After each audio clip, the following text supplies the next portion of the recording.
agradeciéndole a Juan Yediak, que es presidente de la Cámara Argentina de la Construcción. Desde el año 92 ha ocupado diversos cargos dentro del Consejo Ejecutivo de la Cámara Argentina de la Construcción y desde el año 2014 a la fecha se desempeña como presidente. Muchas gracias. Bueno, hola. Bueno, muchas gracias Luciano Laspina por invitarnos a la Cámara a expresar nuestra opinión hoy, y a los presentes y a toda la Comisión de Presupuesto. Yo no me voy a referir a aspectos ni jurídicos, legales, ni financieros, porque no es nuestra especialidad. Sí voy a hablar de la necesidad de Argentina incorporada en el mundo para poder desarrollar su plan de infraestructura, porque estamos convencidos que sin inversión pública y privada y sin desarrollo de infraestructura no es viable combatir la pobreza, no es viable dar agua y cloacas, no es viable transportar nuestra producción. Y así, pensando en eso, durante el año 2015 hicimos un trabajo muy importante que se llama, le dimos en llamar Pensar el Futuro, Desarrollo 2015-2026. Le traje una copia a Laspina que se la quiero dejar, y además para que quiera consultarlo también está en la web. Pero básicamente ese trabajo, siguiendo un modelo de Ariel Korenberg, nos dice, y quiero ser muy taxativo en esto, que para que Argentina pueda crecer al 5% anual, requiere una inversión total del 25% sobre su Producto Bruto Interno. Esta inversión del 25% la hemos calificado en dos grandes rubros: inversión industrial, en equipos para industria y transporte, que requiere el 10%, y un 15% en construcciones. De ese 15% que se requiere en construcciones, un 6% es obra pública sobre el PBI, que se divide a su vez en un 3% para mantenimiento, cosa que es muy importante. Me parece que no tenemos una conciencia clara de las necesidades de inversión para mantener nuestro capital, y un 3,5% en obras nuevas. Luego hay otra parte para llegar a ese 15%, que es un 2%, que debiera realizarse a través de inversión pública privada, ya sean concesiones, donde es necesario que el capital privado colabore para que esto pueda llevarse adelante. Y finalmente, un 6,5% más es inversión privada, ya sea en puertos, minería, vivienda privada, inversión en industrias, con lo cual conformaríamos de esa forma el 25%. El tema de la encrucijada en que nos encontramos ahora, como lo ve la Cámara Argentina de la Construcción, es que si nosotros no nos incorporamos al mundo, no va a ser posible llevar adelante esa inversión.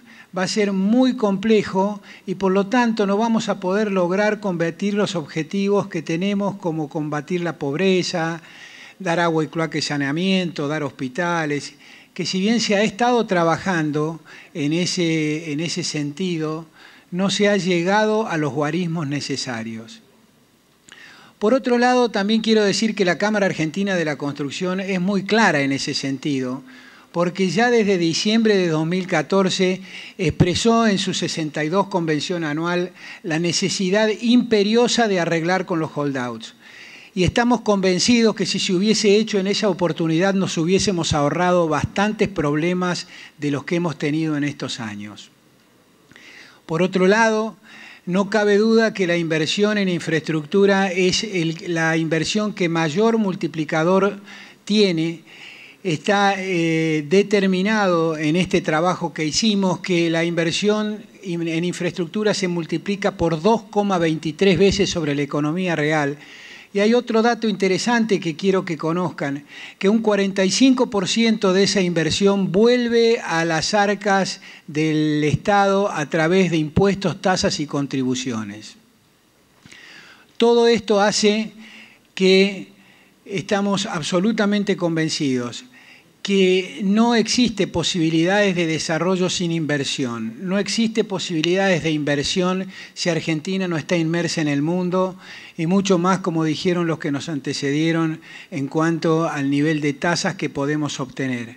Vuelvo a repetir, no quiero expandirme más en este tema.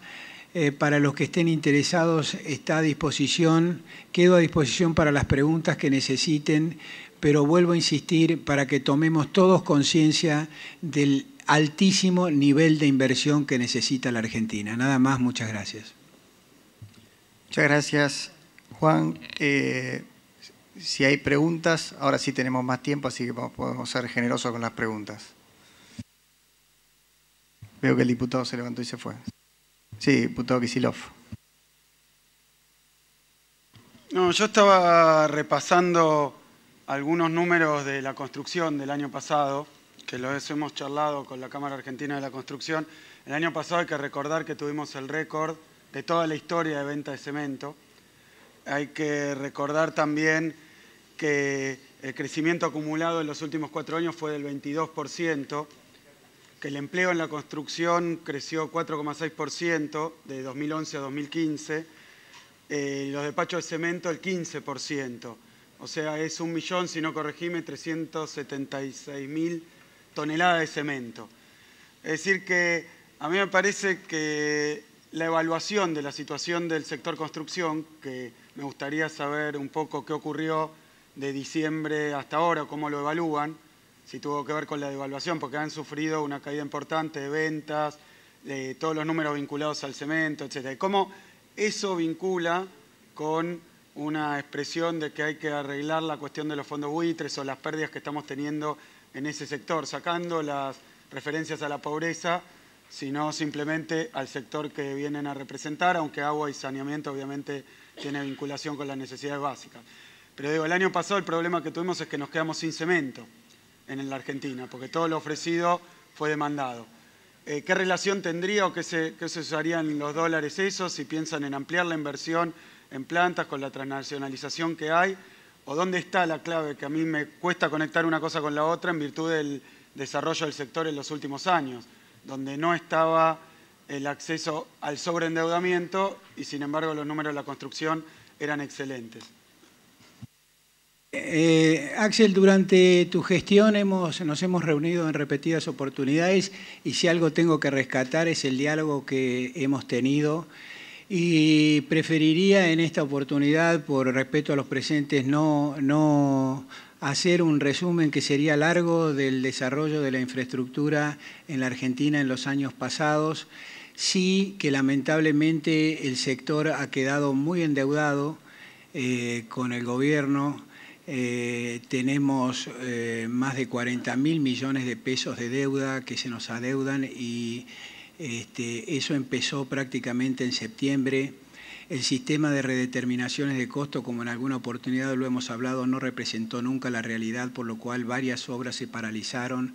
Y el problema es que cuando se paralizan las obras, la plata invertida, cuando se venían paralizando hace rato, Axel, las obras, y creo que vos lo sabés muy bien, cuando el costo de una obra, el beneficio es cero, el costo es infinito. Cuando yo gasto algo en una obra que no puedo terminar, el costo para la sociedad es infinito. Y en general nos hemos encontrado con esa situación. Pero vuelvo a decirte, Axel, hemos hablado mucho sobre el tema, en muchas oportunidades no nos hemos puesto de acuerdo. Hay un tema de priorización de cuáles son las obras que deben hacerse primero y después. El indicador de cemento, si bien es muy importante, no es el único indicador respecto de la construcción, porque la política que llevaron adelante, que favoreció indudablemente el consumo, el 70% del consumo era en mejoras de viviendas y obras particulares. Diputado Álvaro González. Bueno, muchas gracias por su presencia. Agotaron el cemento pero no lo pagaron. Sería una cosa así. Pero bueno, lo que quería preguntarle en su carácter de presidente de la Cámara de la Construcción es ¿cómo percibe usted en sus pares la posibilidad de que Argentina salga del default? Y si en sus pares existe la posibilidad de acceder al crédito internacional para poder hacer obras en la República Argentina.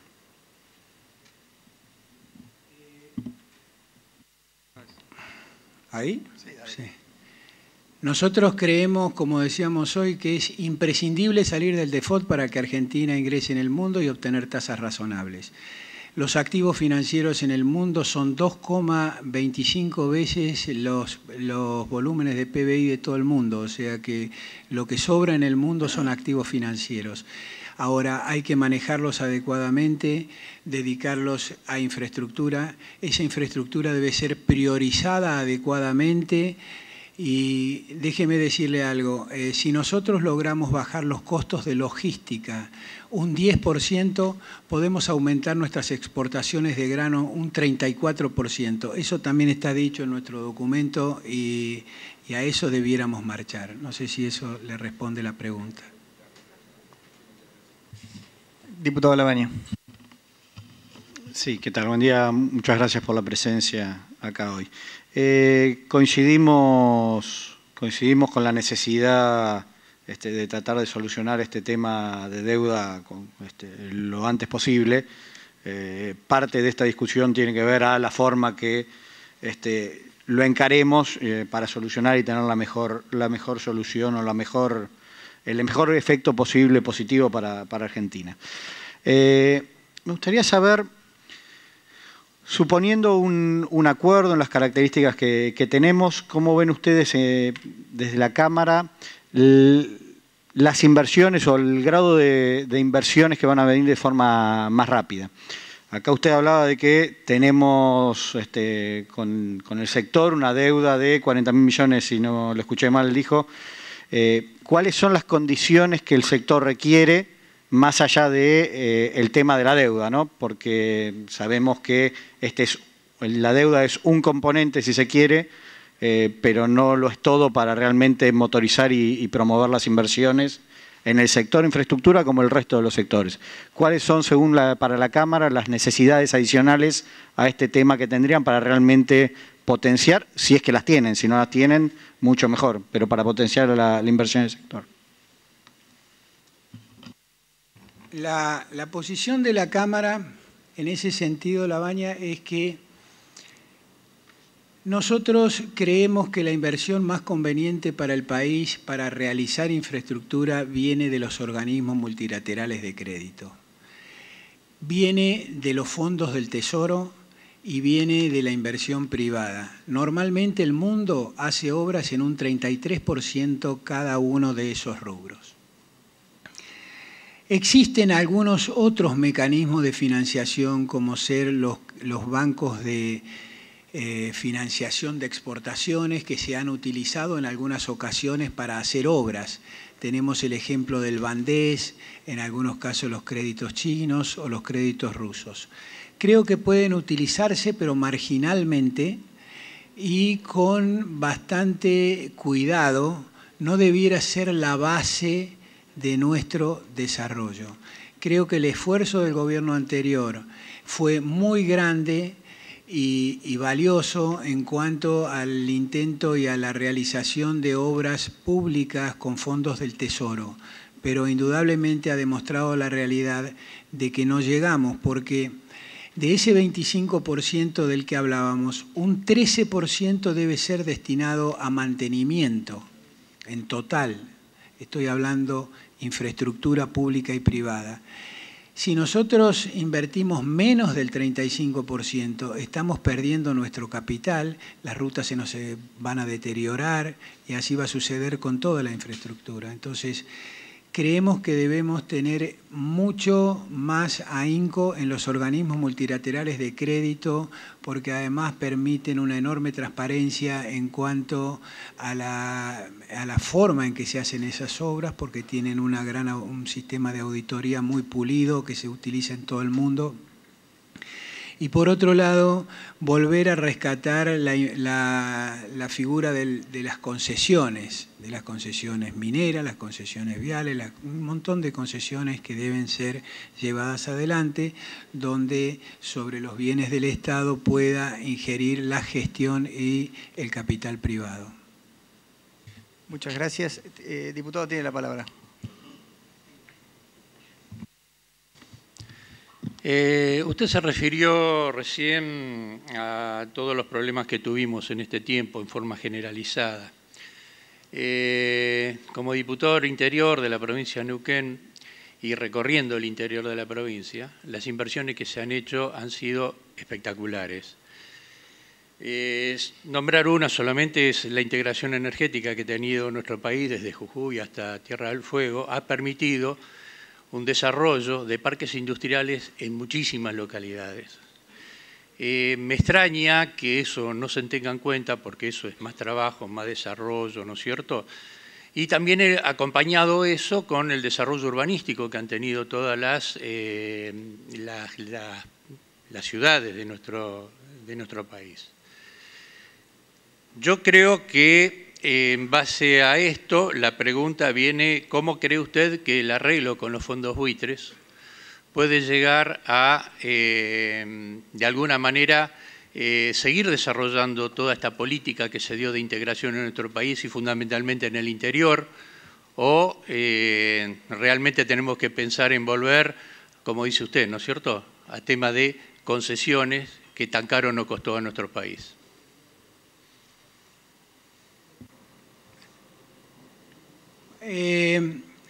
Creo que el sistema interconectado y sobre todo en las líneas de 500 que se hicieron durante los últimos años fue excelente y dio muy buenos resultados. También se está ejecutando el gasoducto del Genea, que va a traer gas del Juan Azurduy hasta Santa Fe, pasando por Formosa, Chaco y Santa Fe, pero además nos va a permitir importar gas a $3,50 el millón de BTU contra los 15 que se estaba importando. Eso es una muestra clara y ese es un proyecto en marcha que lanzó el gobierno anterior y es una muestra más de las necesidades de infraestructura y de inversión en la infraestructura para llevar adelante. Como bien dije y le contesté a Axel, no creo que amerite en estas circunstancias, y cuando quiera lo hablamos, hacer un juzgamiento de cómo o cuánto se hizo la obra. Sí hay logros que hay que destacar, pero me parece, vuelvo a insistir, que las necesidades de inversión, no solo públicas, sino privadas, requieren de una Argentina insertada en el mundo. No sé si esto le responde mi pregunta. Bueno, sí, diputado Solá, le pido que sea breve, que se nos ha agotado el tiempo. Le quiero preguntar a Juan Chediak, en su opinión de muchos años de constructor y más allá de su condición de presidente de la ACAC, el tema del cemento, el aumento de la demanda de cemento mencionada. Creo que hay acuerdo entre el exministro Kicillof, el diputado Kicillof y usted sobre ese aumento. Tendría una explicación que se mencionó acá de un 70% de demanda vinculada a obras particulares, más allá de las grandes obras públicas, que son las que atienden las empresas de la Cámara, por ejemplo, y las cámaras provinciales. Mi pregunta es, ustedes pelean por el cemento contra otros demandantes, que son los demandantes particulares, los que hacen casa, etc. Este es un país con un déficit habitacional enorme, y nosotros no tenemos discriminado para nada hacia dónde fue ese 70% de cemento, si hacia casas suntuarias, si hacia casas de fin de semana, si hacia casas de clase media, si hacia pequeñas incorporaciones a casas humildes, no lo sabemos. Lo que yo quiero es su opinión personal sobre esa relación, 30-70, porque esa relación parece encerrar problemas para unos, pero podría tener virtudes para otros. Gracias. Sí, indudablemente la política de desarrollo del consumo produjo un aumento importantísimo en el consumo de cemento y reitero que mucho de ese cemento fue a construcciones particulares de muchos tipos, desde mucha vivienda humilde que se mejoró, desde una habitación más mejoraron baños, pero la verdad de la historia es que volvemos a caer en lo mismo. Hubo una mejora en el déficit habitacional. El déficit habitacional en los últimos 10 años estuvo en los 2,5 millones de viviendas, de los cuales 64% era cuantitativo y el resto es cualitativo. Ese déficit se disminuyó a 2 millones de viviendas. Es importante, pero tenemos que pensar que sobre las 2 millones de viviendas que hoy tenemos de déficit, tenemos un crecimiento vegetativo de 120.000 hogares por crecimiento demográfico y además en los últimos 8 años ingresaron 2 millones de extranjeros registrados a la Argentina, que por supuesto no vinieron con su casa al hombro. Me parece, por ejemplo, que es de destacar el Procrear, que fue un excelente programa y que ese debe ser generalizado incluso a los bancos privados. Nosotros tenemos que construir 400.000 viviendas como mínimo por año. Quiere decir que tenemos que casi duplicar la cantidad de viviendas que se ha estado construyendo. No sé si eso responde la pregunta, Felipe. Bueno, muchas gracias, Juan. Pasamos al siguiente expositor.